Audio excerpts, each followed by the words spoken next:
Hello, everyone. We are bringing you the Dyslexia Accommodations webinar. This is going to give you information on allowable state accommodations on state tests, as well as allowable accommodations in the classroom. I'm Laurie Weathersby. I'm the Bureau Director of the Office of Intervention Services. We have Jada Brantley with us today, as well as Ginger Kessler. When we start our PowerPoints, we always start with the vision and mission of our board in mind, as well as our 6 strategic goals. As well as the state accommodations today, we're going to talk to you about evaluations, child find, and some IDEA information for you to have. So first, looking at the state accommodations. This is information for students that have a documented diagnosis of dyslexia on file at the school. The evaluation has to have been provided by a psychologist, psychometrist, or speech language path. And so if you need additional information on that, you see the code, the law that states that information is listed there. There may be other accommodations that are needed for our students. If you find that you have a student, a dyslexic student, that is receiving accommodations like extended time, and you think they may need more than that, then that is a student that may need additional supports through an IEP or 504, because the accommodations that we're going to talk to you about today are specifically for students who do not have an IEP or 504, and most of these accommodations you'll see are extended time. And all of these are listed in our testing accommodations manual, and the last time that was updated was 2017. So when we're talking about the state accommodations and state tests, this is a list of those tests. So as you see here, there are MAP assessments, ELA and math, grades 3 through 8, the English 2 assessment, as well as Algebra 1, our science MAP assessments for 5th and 8th grade, as well as Biology 1, and MAP US History. So our students who are in 3rd grade also take the state assessment, and with that, they are required to reach a certain level on that state assessment to be promoted to 4th grade. So they are allowed extended time on that 3rd grade assessment. So also the ACT allows extended time and additional accommodations, but that is a private company. So if you are beginning to work with high school students and you see that they may need additional time, reach out to the ACT company. They have an application process that you can go through to receive that extended time. And then if you're working with EL students, they can receive extended time if they have a diagnosis of dyslexia. These are the accommodations listed out here. So you see 20 and 23 is extended time until the end of the day. 24 is administer the test over several sessions, specifying the duration of each session. And then 25, administer the test over several days. And you see how we have it listed here. That applies to all of our assessments. This is the form that should be completed for each of your dyslexic students. And so you see here the note at the bottom. This is for students who do not have an IEP, they do not have a 504. These are for students who are, your general education students. They may be in the tier process, they may receive tier 2 or tier 3 supports, but they also need extended time. They've got that diagnosis of dyslexia on file, and they need extended time. This is the documentation form that you will complete for them. And you see here it's pretty much like a checklist. You're saying what assessment they were given and what accommodation was used. This will stay in the child's classroom and in the cumulative record. So it will go in 2 places. You will complete the Mississippi testing accommodation form for students with dyslexia and maintain the accommodation documentation form in the classroom in the cumulative record. Okay, so Jada is going to talk to you about evaluating for dyslexia. Okay, so if you have seen the previous recording that we provided for you guys, we discussed the dyslexia screener that is required throughout the state. And keep in mind when we discuss an evaluation that a screener and an evaluation are two different animals, okay? So a screener is just a quick glance at possible characteristics, where an evaluation goes much further in depth. So you can see that a comprehensive dyslexia evaluation includes many, many components. So an IQ test must be a part of the dyslexia evaluation, because students who have dyslexia are our students who have average or above average intelligence. Rapid automatic naming will be a piece of the testing, phonological memory, letter knowledge, reading words in isolation, reading comprehension, decoding and encoding, which encoding is our spelling piece. Students with dyslexia really tend to struggle with that encoding piece. And then fluency, their fluency will be evaluated as well. And then their oral language skills will be evaluated. So all of these things are evaluated to see if a student actually qualifies for a diagnosis. Some things to consider when looking at that data. Family history. Does mom or dad have a dyslexia diagnosis, or did mom or dad struggle with decoding and spelling? Rote memory, such as alphabetic sequence.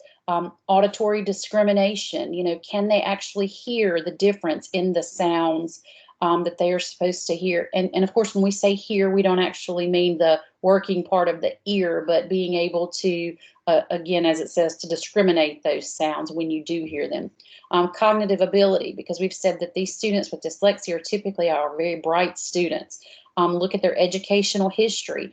Have they been in school? Have they received formal education? And then also their behavior and attention. Because again, and if you saw the previous video, many students with dyslexia also have some attention issues. All right, so evaluation requirements. We must accept dyslexia evaluations administered by a licensed psychologist, psychometrist, or speech language pathologist. So our public schools must accept these diagnoses.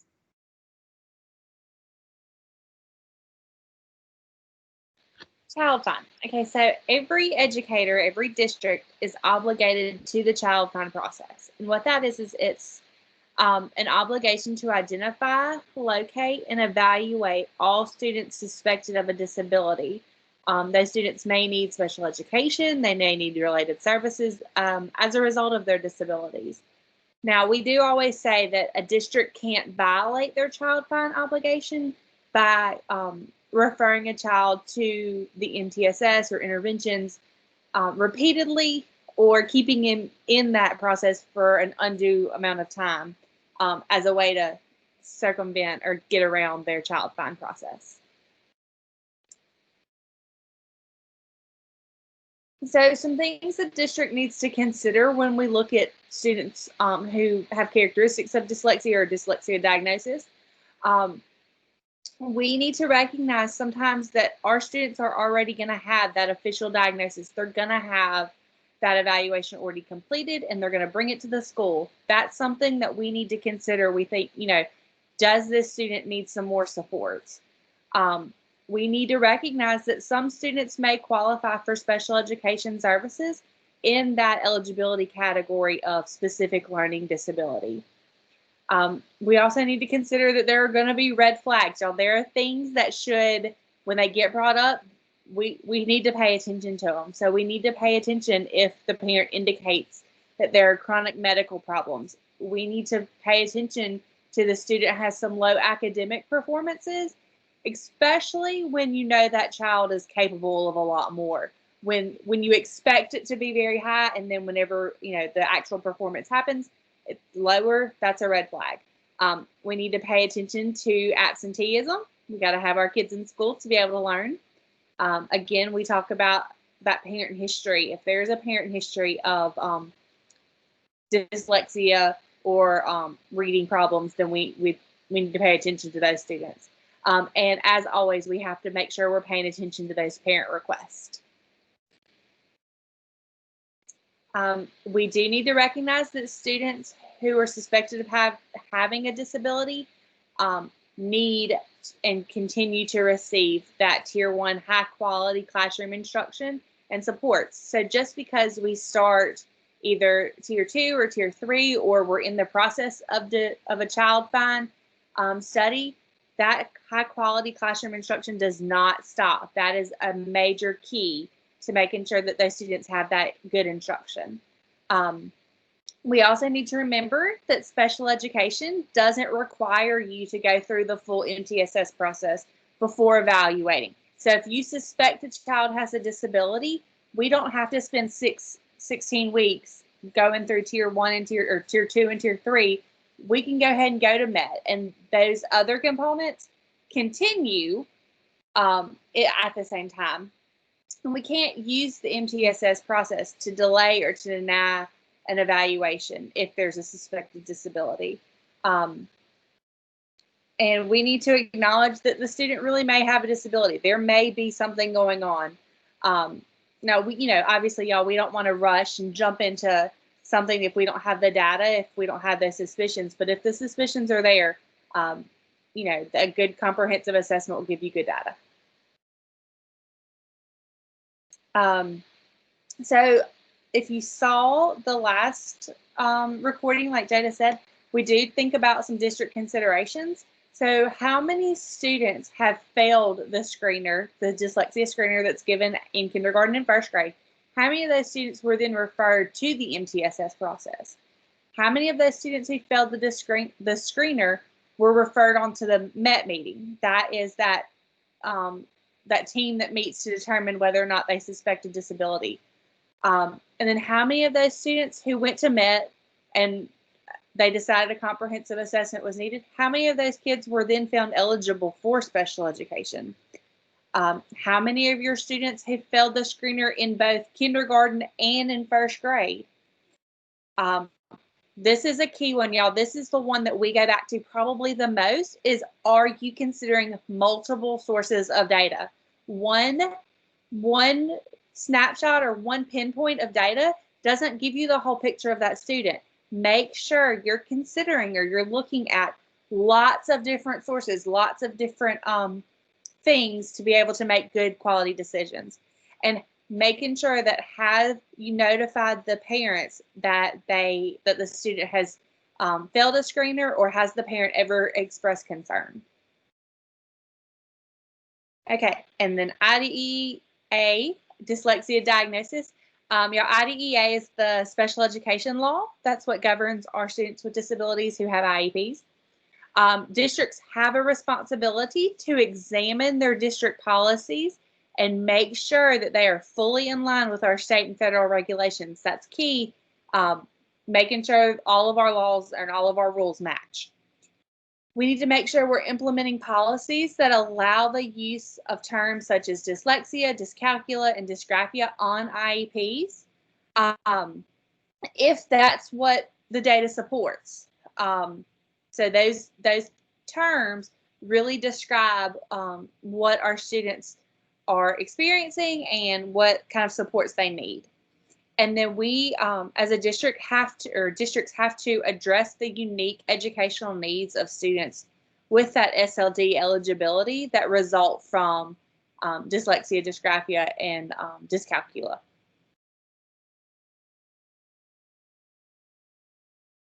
So here are some quick resources if y'all are ever looking for, just if you want to do some research or you want to do some good characteristics. These are great places to check out. This is our website for MDE, on the dyslexia homepage. This is where we post our webinar series and our handbook, things like that. It's great to check out just for good resources too. And this is our office. We are the Office of Student Intervention Services. Lori is our Bureau Director. Jada is one of our academic interventionists. Matt Sheriff, he's the newest member of our team. He is an academic interventionist, but he has a strong background in school level administration. I'm Ginger Kessler. I'm the behavior specialist. Sandy Ellett is our English learner specialist. Jen Cornett is listed as our gifted specialist. She is also in secondary and social studies. And then Melissa Banks is our instructional technology specialist. All right, thanks for joining us.